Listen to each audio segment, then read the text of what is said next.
नमस्कार दर्शक बंधु आज क्षुद्र भिडियो आपण मानक स्वागत।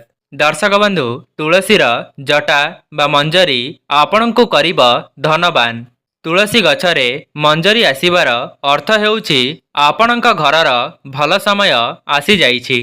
आपणकर तुलसी गछरे जदि मंजरी आसुछि तेबे आपण बुझी जांतु माँ लक्ष्मी आपणक उपरे प्रसन्न अछंती। काहेकि ना तुलसी गछ हेउछि माँ लक्ष्मींकर स्वरूप। दर्शक बंधु आजिर एही वीडियो माध्यम मु आपण मानंकु तुलसी गछर मंजरी विषय रे किछि उपाय कहिबा पई जाउछि।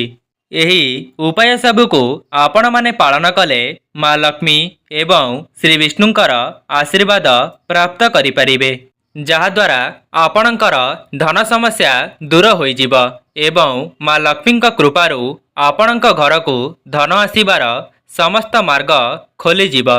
दर्शक बंधु आम समस्तक अगणारे माँ वृंदावती पूजा पाई थांती। सनातन धर्म रे तुलसी को एक पवित्र गछ बोली माना जाई थाए। तुलसी गछरे माँ लक्ष्मी वास करि थांती।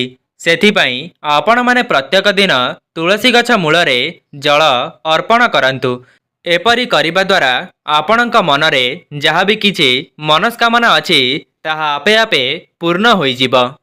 ता सहित आपण माने ब्रह्म मुहूर्तरु निजर स्नान आदि कार्य सारी तुलसी गछ को पूजा करंतु एवं संध्या समय रे गोटिए घियर दीप तुलसी गछ मूलरे प्रज्वलन करंतु।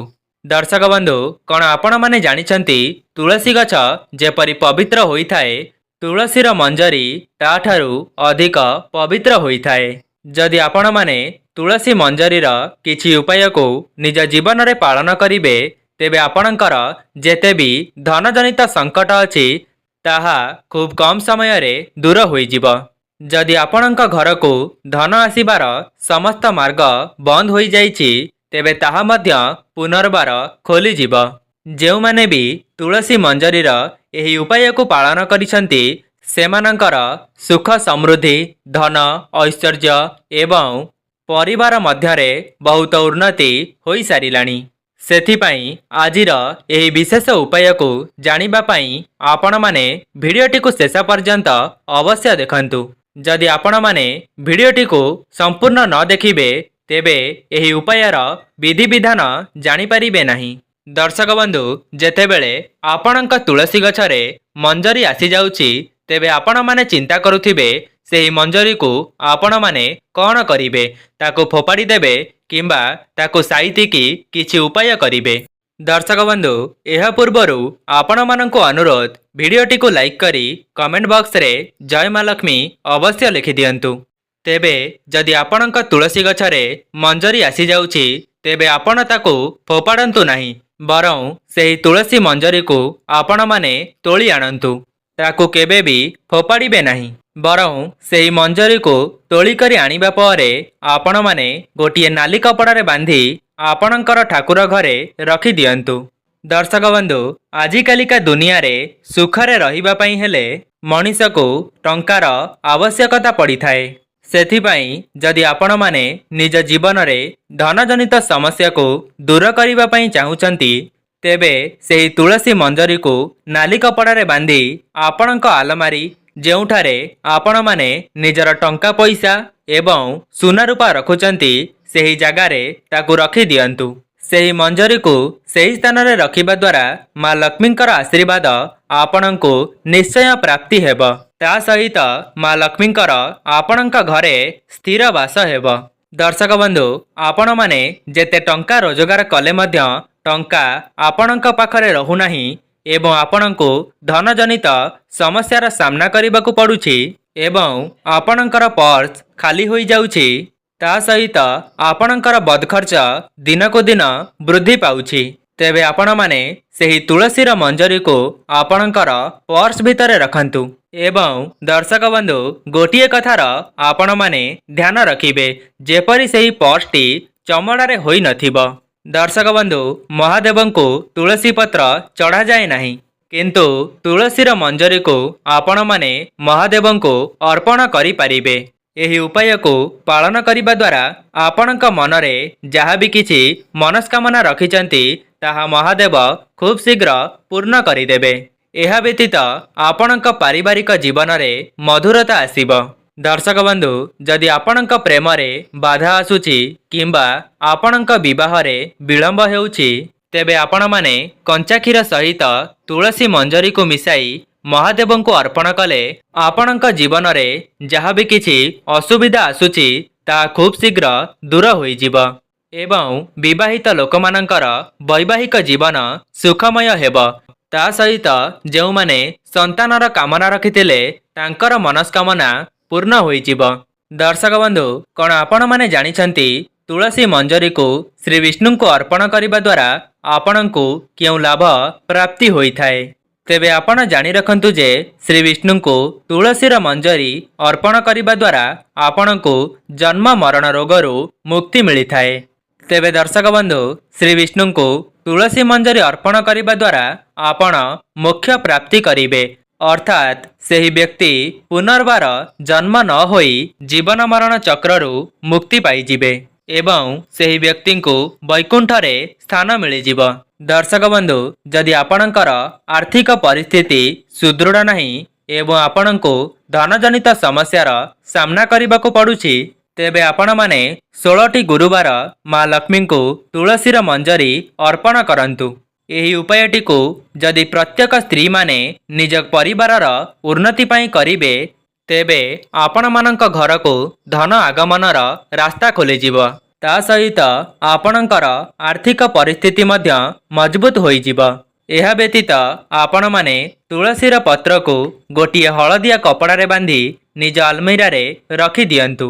ତେବେ ଆପଣଙ୍କୁ କେବେ ବି ମଧ୍ୟ ଧନର ଅଭାବ ହେବ ନାହିଁ। ଦର୍ଶକ ବନ୍ଧୁ, ତୁଳସୀର ମଞ୍ଜରୀ ଧନକୁ ଆକର୍ଷିତ କରିଥାଏ। ଏହି ଉପାୟଟି ଅତ୍ୟନ୍ତ ଚମତ୍କାରୀ ଏବଂ ଫଳପ୍ରଦ ଅଟେ। ଦର୍ଶକ ବନ୍ଧୁ, ଘରର ଉତ୍ତର ପୂର୍ବ କୋଣକୁ, ଯାହାକୁ ଆମେମାନେ ଐଶାନ୍ୟ କୋଣ କହିଥାଉ, ତାହା ବାସ୍ତୁଶାସ୍ତ୍ରରେ ଅତ୍ୟନ୍ତ ପବିତ୍ର ବୋଲି ମାନାଯାଇଥାଏ। ଏହି ଦିଗରେ ସକାରାତ୍ମକ ଉର୍ଜା ଭରି ହୋଇ ରହିଥିବାରୁ ସେହି ଦିଗରେ ଦେବାଦେବୀଙ୍କର ବାସ ହୋଇଥାଏ। ଗୋଟିଏ ମାଟି ପାତ୍ରରେ ଆପଣମାନେ ତୁଳସୀର ମଞ୍ଜରୀକୁ ରଖୁଛନ୍ତି, ତେବେ ମା ଲକ୍ଷ୍ମୀଙ୍କର ବିଶେଷ କୃପା ଆପଣଙ୍କ ପରିବାରକୁ ମିଳିଯିବ। ଦର୍ଶକ ବନ୍ଧୁ, ପୂଜା ଘରକୁ ଅତ୍ୟନ୍ତ ପବିତ୍ର ବୋଲି ମାନାଯାଇଥାଏ। ସେଥିପାଇଁ ଆପଣଙ୍କ ପୂଜା ଘରଟି ଐଶାନ୍ୟ କୋଣରେ ରହିବା ଆବଶ୍ୟକ, ଯାହାଦ୍ୱାରା ଆପଣଙ୍କ ଘରେ ଯାହା ବି କିଛି ନକାରାତ୍ମକ ଶକ୍ତି ରହିଥିବ ତାହା ଖୁବ୍ ଶୀଘ୍ର ଦୂର ହୋଇଯିବ। ଯଦି ଆପଣଙ୍କ ଘରର ପୂଜା ଘରଟି ଐଶାନ୍ୟ କୋଣରେ ନ ହୋଇଥିବ, ତେବେ ଆପଣଙ୍କ ଘରକୁ ନକାରାତ୍ମକ ଶକ୍ତିର ପ୍ରବେଶ ହେବ। ସେଥିପାଇଁ ଯଦି ଆପଣଙ୍କ ପୂଜା ଘରେ ତୁଳସୀର ମଞ୍ଜରୀକୁ ରଖିଦେଉଛନ୍ତି, ତେବେ ଆପଣଙ୍କ ଘରେ ମା ଲକ୍ଷ୍ମୀଙ୍କର ବାସ ହେବ। ଦର୍ଶକ ବନ୍ଧୁ, ଗୋଟିଏ କଥାର ଆପଣମାନେ ଧ୍ୟାନ ରଖିବେ। ଯଦି ଆପଣମାନେ ଗୋଟିଏ ଲାଲ କପଡ଼ାରେ ତୁଳସୀର ମଞ୍ଜରୀକୁ ନିଜ ଠାକୁର ଘରେ ରଖୁଛନ୍ତି, ତେବେ ସେହି ମଞ୍ଜରୀକୁ ଲୁଚାଇକି ରଖିବେ। ଯେତେବେଳେ ଆପଣମାନେ ତୁଳସୀର ମଞ୍ଜରୀକୁ ନିଜ ଠାକୁର ଘରେ ରଖୁଛନ୍ତି, ସେହି ସମୟରେ ମା ବୃନ୍ଦାବତୀ ଏବଂ ଶ୍ରୀ ବିଷ୍ଣୁଙ୍କୁ ମନେ ମନେ ସ୍ମରଣ କରିବେ। ଦର୍ଶକ ବନ୍ଧୁ, ଯେଉଁମାନେ ଗାଁ ଗହଳିରେ ରହୁନାହାନ୍ତି, ଯଦି ଆପଣମାନେ ସହରାଞ୍ଚଳରେ ବାସ କରୁଛନ୍ତି, ତେବେ ଆପଣମାନେ ନିଜ ବାଲକୁନିର ଉତ୍ତର ପୂର୍ବ କୋଣରେ ତୁଳସୀର ମଞ୍ଜରୀକୁ ରଖିପାରିବେ, ଯାହାଦ୍ୱାରା ମା ଲକ୍ଷ୍ମୀ ଏବଂ ଶ୍ରୀ ବିଷ୍ଣୁଙ୍କର ବିଶେଷ କୃପା ଆପଣମାନେ ପ୍ରାପ୍ତ କରିପାରିବେ। ଦର୍ଶକ ବନ୍ଧୁ, ମା ଲକ୍ଷ୍ମୀଙ୍କର ପୂଜା କରିବା ସମୟରେ ଆପଣମାନେ ଯେଉଁ ପୂଜା ସାମଗ୍ରୀ ରଖିଥିବେ, ସେହି ପୂଜା ସାମଗ୍ରୀରେ ଯଦି ଆପଣ ତୁଳସୀର ମଞ୍ଜରୀକୁ ରଖିକରି ପୂଜା କରୁଛନ୍ତି, ତେବେ ମା ଲକ୍ଷ୍ମୀ ଆପଣଙ୍କ ଗୃହକୁ ଟାଣି ହୋଇ ଆସିଥାନ୍ତି। ଦର୍ଶକ ବନ୍ଧୁ, ଗୁରୁବାର ଦିନ ମା ଲକ୍ଷ୍ମୀଙ୍କୁ ତୁଳସୀର ମଞ୍ଜରୀ ନିଶ୍ଚୟ ଅର୍ପଣ କରନ୍ତୁ। ଏପରି କରିବା ଦ୍ୱାରା ଆପଣମାନେ ଏହାର ଚମତ୍କାରୀ ଫାଇଦା ନିଜେ ହିଁ ଅନୁଭବ କରିବେ।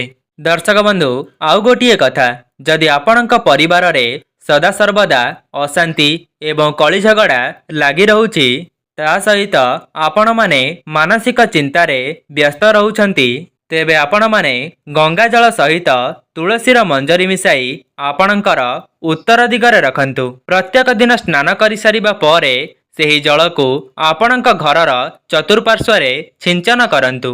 ଏହାକୁ କରିବା ଦ୍ୱାରା ଆପଣଙ୍କ ଘରେ ଯାହା ବି କିଛି ନକାରାତ୍ମକ ଶକ୍ତି ରହିଥିବ ତାହା ସମ୍ପୂର୍ଣ୍ଣ ଭାବରେ ନଷ୍ଟ ହୋଇଯିବ एवं आपणक घरे सकारात्मक शक्तिर संचार कराइब एवं आपणको 33 कोटी देवादेवींकर आशीर्वाद प्राप्ति होइथाए। दर्शक बंधु वास्तुशास्त्र अनुसार घरर उत्तर पूर्व दिगटी धन को आकर्षित करिथाए। शास्त्र रे मान्यता अछि एही कोणटी कुबेर देवतांकर वासस्थान होइथाए।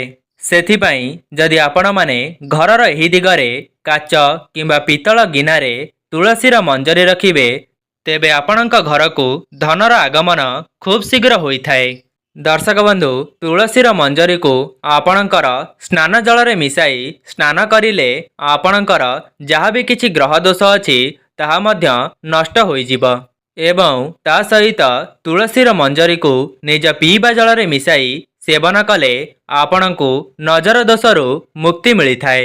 सेथिपाई जदि आपणक तुलसी गछरे मंजरी आसी जाइछि तेबे आपण माने ताकु देखि अणदेखा करंतु नाही, बरं तुलसी गछरे आपण माने मंजरी देखिबा मात्रे ताकु छिड़ाई आणंतु एवं आपणक घरे एही सबु उपायर पालन करंतु।